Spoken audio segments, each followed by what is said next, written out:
He kōna e purangi tēnei nā te reo irirangi o Aotearoa. Voice of Tangaroa is a collaboration between New Zealand Geographic and RNZ. Reporting for this series is public interest journalism funded through New Zealand On Air. I'm at Orderly's erect-crested penguin colony. It's just spectacular. I mean, I can't find the right words. I'm surrounded by black and white with a few golden sprinkles in it. It's just surreal.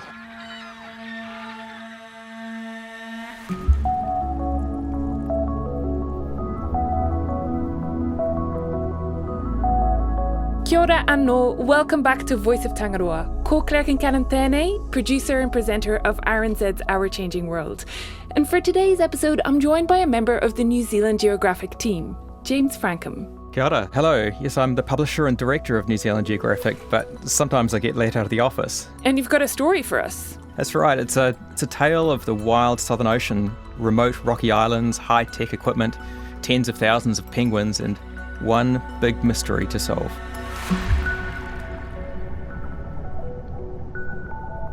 Let's start aboard the expedition yacht, the Evoe. We're already far out to sea, and here University of Otago ecologist and Tāwaki project co-leader Dr. Thomas Matten is filling me in on the history of our destination.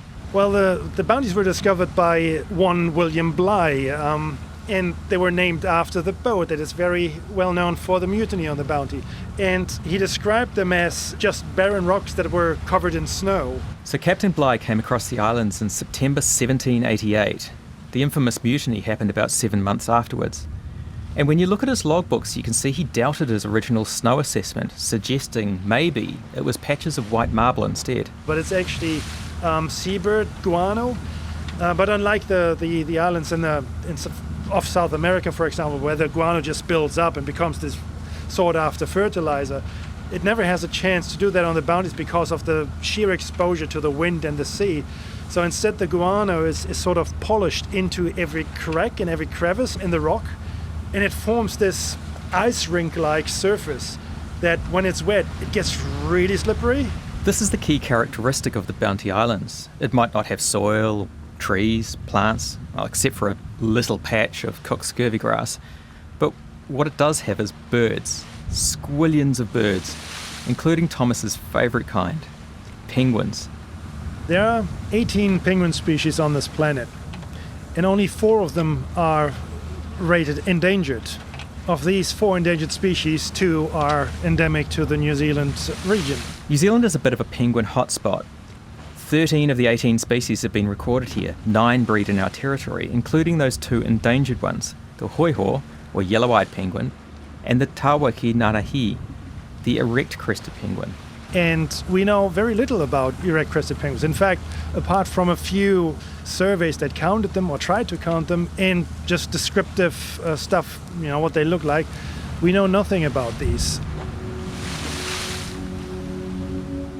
Which is why we're on the Evoe, headed to the Bounty and Antipodes Islands, a full 3 days sailing southeast of Dunedin, and where the erect-crested penguins breed. And where a stark contrast between how these 2 populations of birds are faring is beginning to show an alarming pattern.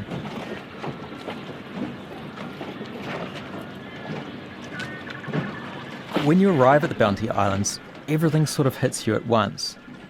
The tooth-like shapes of the sheer cliffs, the sheen of the polished guano-coated rocks. The water dotted with the streamlined penguin bodies, the sky filled with gliding albatrosses. There are terns overhead, there's shags on the rocky ledges, but you also get hit by the smell, even by the sound, and even from a distance. There are no sheltered bays or coves, and the easiest island to land on is Proclamation Island. But that doesn't mean it's easy. From the dinghy, it's an undignified sort of leap onto a rock platform. And then along a sheer-sided path. Then you're hauling up gear and helping people and dodging any seals along the way. You do find yourself clinging to poo, like you've never clung to poo before. And then once at the top, it hits you again. We've managed to scramble up the side of the hill now at Proclamation Island and pick our way through penguins and albatross that are just cloaking this hillside. There's probably a penguin or an albatross every 800 millimetres spread out in a very even fashion, pretty much out of beak range of each other. It appears to be a very competitive environment with incoming albatross pecking their way through the mix. And other mollymawks, as they fly in from sea, come careening over the top of the ridges, and you physically have to duck your head to miss them, and you can feel a rush of wind as they go past. Describe the characters for us, James. What do these birds look like? Well, there's salvins and mollymawks everywhere, and that's sort of I guess you'd call it a medium-sized albatross, but like saying it's a medium-range giant. I don't think I could wrap my arms around one of them, but they're very dignified-looking birds. They've got a silver head and a sort of a yellow, lemony kind of beak and a smudge of eyeshadow over the top. And these dignified birds are sitting there on these mounds of poo and mud and sticks and other bits and pieces glued together. And they all sort of look like they're sitting on these terracotta pots, I suppose. And because there's not much to work with here, there's no soil at all, many of the nests are actually made out of bits of bird as well. There's feathers and vertebrae, and I even saw a whole leg sticking out of one of them. And they're loud. So in between every one of the salvin's albatross are the erect-crested penguins. And they're about 1/2 metre high and weigh about 4 kilos. And they're handsome-looking penguins. On top of their head is this golden quiff of feathers that sort of blows around in the wind like a bad comb-over. They're also loud. I visit with Thomas in November 2022. It's the perfect time to count breeding pairs, which will be looking after the eggs on the nest, and the team gets right to work because the weather window has only allowed us 2 working days on the island.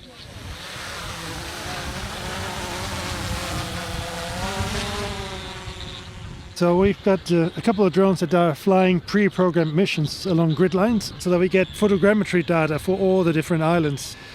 So basically it's a series of single images that then get stitched together into one big image, and that can also be used to record 3-dimensional data of the topography of each of the islands.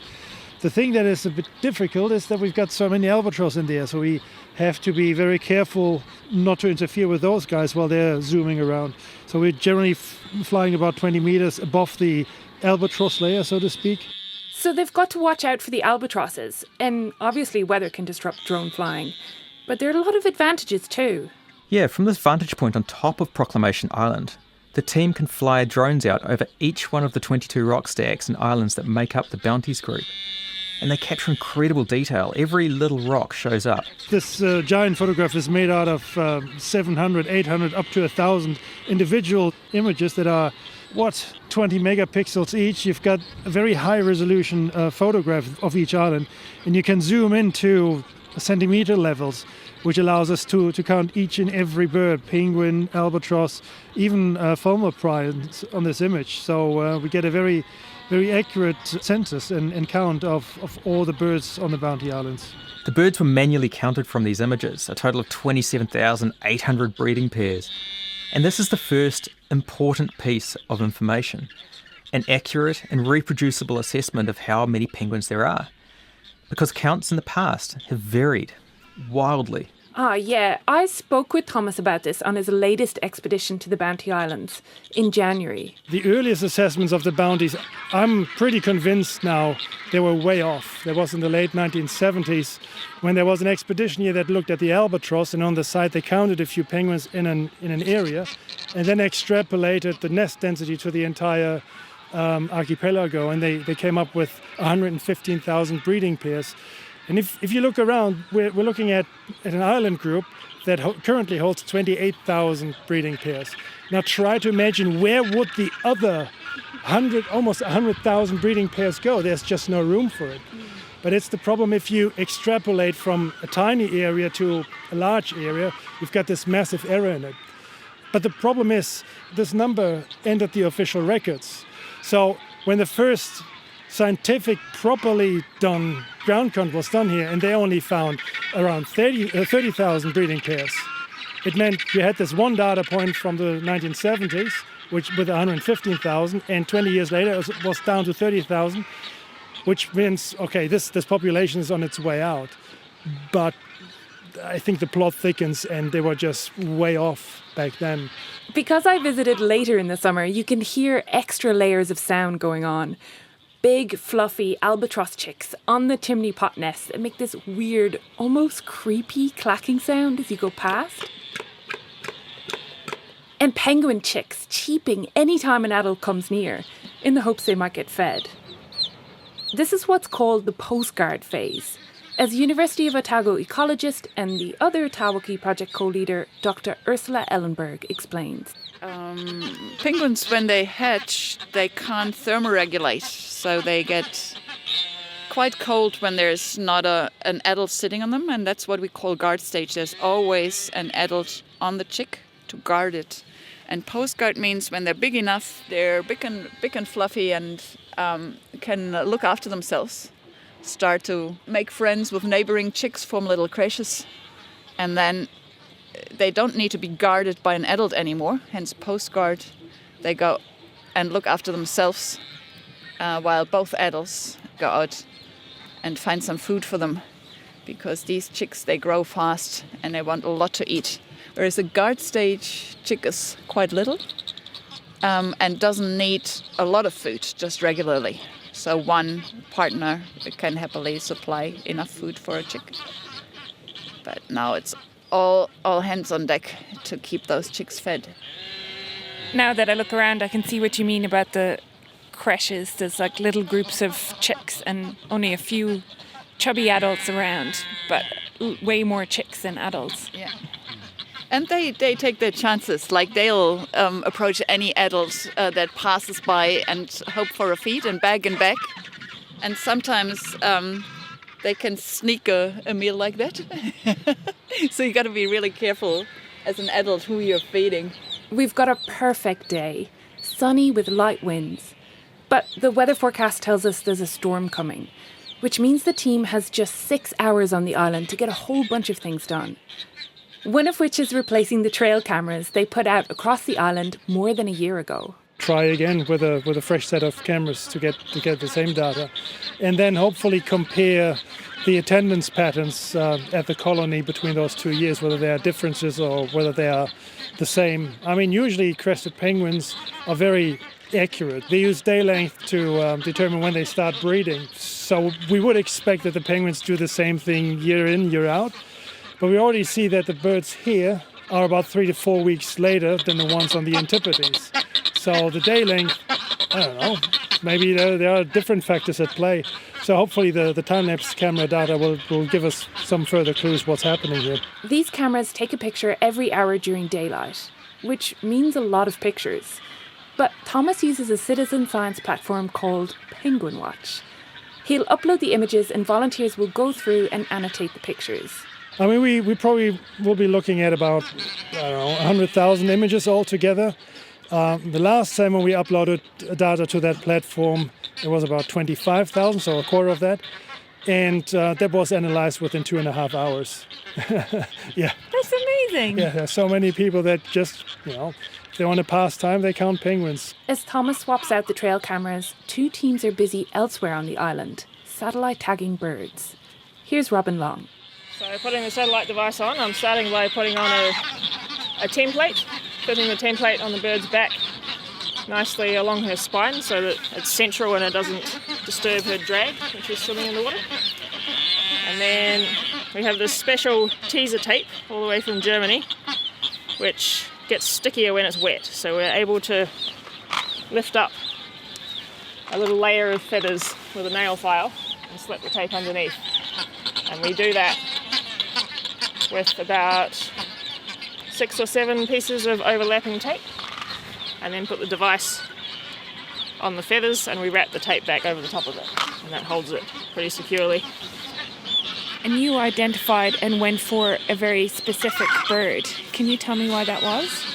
So at the moment there's a lot of non-breeding birds and juveniles hanging around starting to molt, which means that they will be sitting on land for the next 3 weeks or so while they lose and replace all of their feathers at once.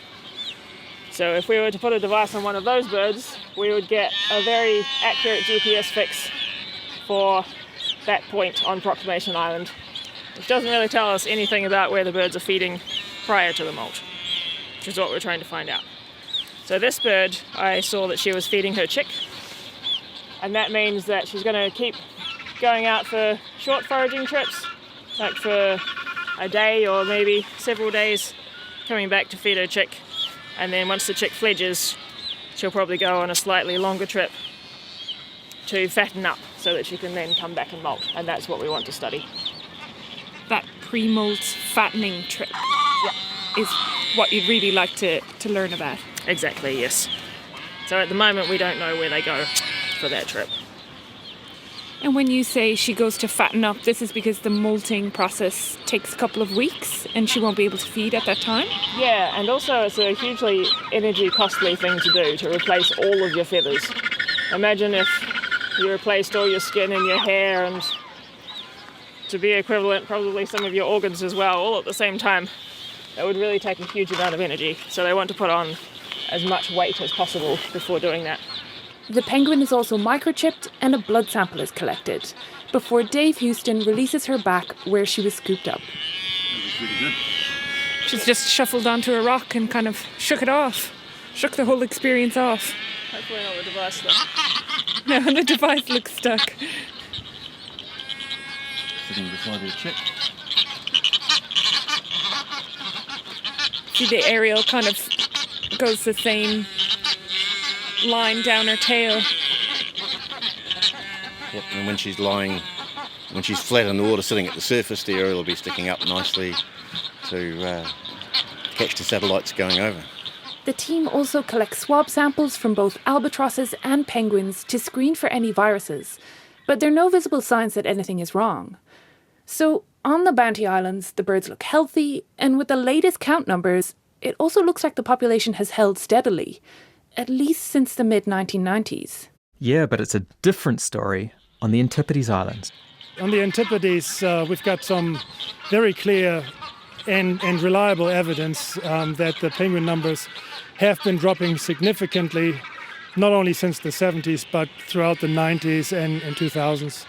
And that trend continues. And we really want to find out what's the problem there. Why are the penguins doing well here and doing really poorly in the Antipodes? The Antipodes are just 200 k's that way. I mean, for a penguin, that's no distance. The colonies are scattered around on the Antipodes, making it more difficult to count from drone images. So the final numbers aren't in yet, but it looks like they've dropped at least a third since 2011. And it may be worse. And the small Antipodes population of rockhopper penguins, a cousin of the erect-crested penguin, seems to be declining faster still. This is the mystery then. Why the difference between how these two sets of penguins are doing? Do they ever mix? And is it due to ocean conditions or how things are going on land? Because the penguins on the Antipodes breed in quite different conditions. Yeah, while both islands are free of introduced predators like mice and rats, the Antipodes themselves are very different to the bare rock Bounties. They're covered in tussock and there's a clear division of real estate. Antipodean albatross breed on hilltop colonies among the tussock. The penguins are on rock slabs, caves and cliff edges beside the coast. And there are native predators around too. There are truckloads of skuas on the Antipodes, and they take a heavy toll, especially on smaller erect-crested penguin colonies. We had colonies of 12 breeding pairs where all the chicks were wiped out within 3 days by a single skua. So I wouldn't be surprised if the breeding success on the Antipodes is lower than it is here.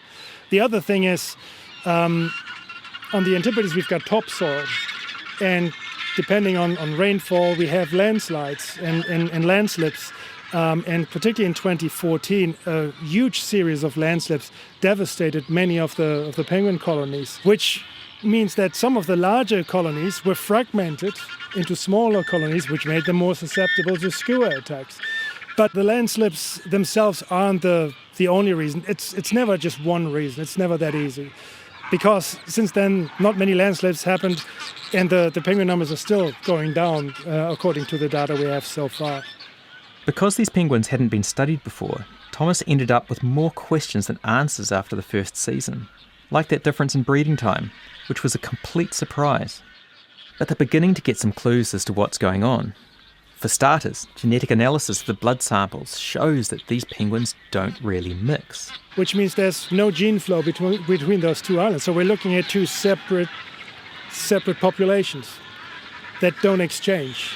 And while there are those differences on land, they don't seem to fully account for how each different population is faring, which leaves ocean conditions.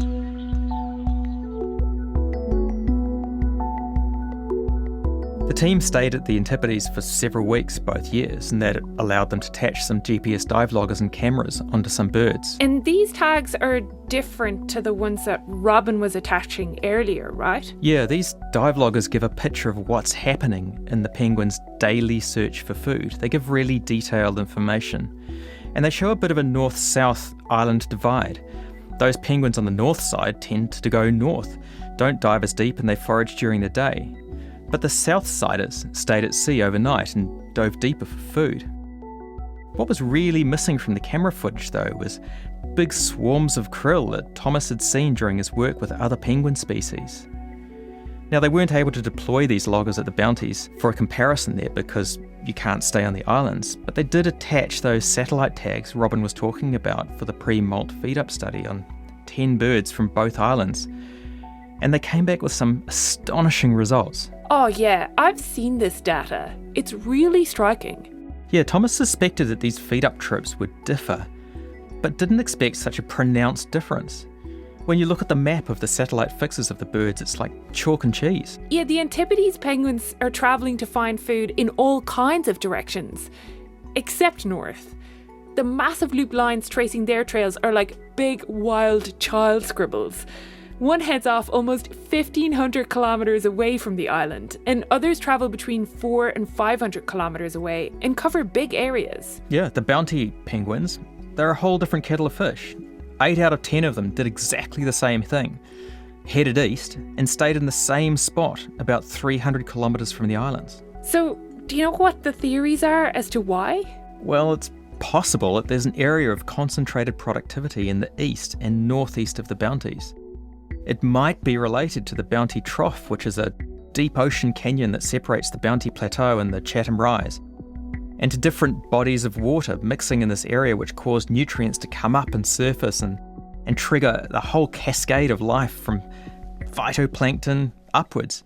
It's like a huge conveyor belt full of food right on their doorstep. And then the Antipodes penguins have to work harder because they don't have this local feeding hotspot? Yeah, somebody should tell them to head north, right? Yeah. I mean, Thomas is also keen to find out if these differences in foraging behaviour are the same across other stages of the penguins' lives too. Like, where do they go in wintertime when they all leave the islands? Are the Antipodes birds working extra hard then too? Yeah, I guess these penguins only come to land to breed and molt, so it's just a snippet of their time. The rest of their lives are in the ocean. But still, why the decline? I mean, obviously the Antipodes Islands haven't moved, and they were able to sustain bigger populations before. Well, the short answer is we don't know. The longer answer is that the decline might be linked to warming ocean temperatures. So we think of the ocean as one big body of water, but actually it's an interconnected environment of currents and upwellings and different layers of water moving and mixing. And that's what drives productivity. Heating of the ocean impacts these currents, so it might be that the conveyor belt of nutrients from the deep that drives this productivity remains in reach of the Bounty Island penguins, but has sort of moved out of range for those nesting at the Antipodes. But because these birds breed in such remote, difficult-to-reach areas, we don't have much of a baseline of what's normal for them. Thomas has a further 3 years on his research plan, and he's working to solve some of these mysteries. But in the meantime, I take some comfort in the mystery. That there are places in New Zealand so remote that they defy proper explanation.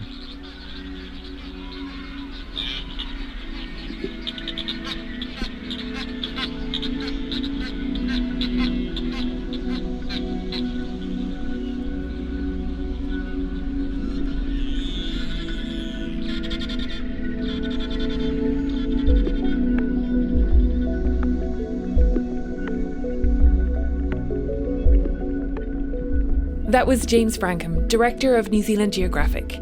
This episode was researched and reported by James and me, Claire Kincannon. Thanks to the people we spoke to, Dr. Thomas Mattern, Dr. Ursula Ellenberg, Robin Long and Dave Houston. Voice of Tangaroa is a joint production between RNZ's Our Changing World and New Zealand Geographic. New Zealand Geographic reporting on the Voice of Tangaroa is public interest journalism funded through New Zealand On Air. You can learn more and read the articles for free at nzgeo.com/seas. The Live Ocean and Whakatupu Aotearoa Foundation sponsored some of James's travel costs. This episode was produced by James Frankham and me, with help from Ellen Rikers and Brianna Juritich. Thanks to senior producer Phil Vine for editing help. Sound engineering was by William Saunders and executive producers are James and Tim Watkin of RNZ. Original music for this series was created by the Wellington-based group Grains. And they've just released the tracks in a Voice of Tangaroa original soundtrack album. Find it where you get your music. If you've enjoyed this episode, please share it with your friends and family. Tēnā koe I whakarongo mai. Thanks so much for listening. Ko Claire Kincannon aho, mā te wā.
Well, we'll leave it at that. We gotta head back. It looks like it might rain later on.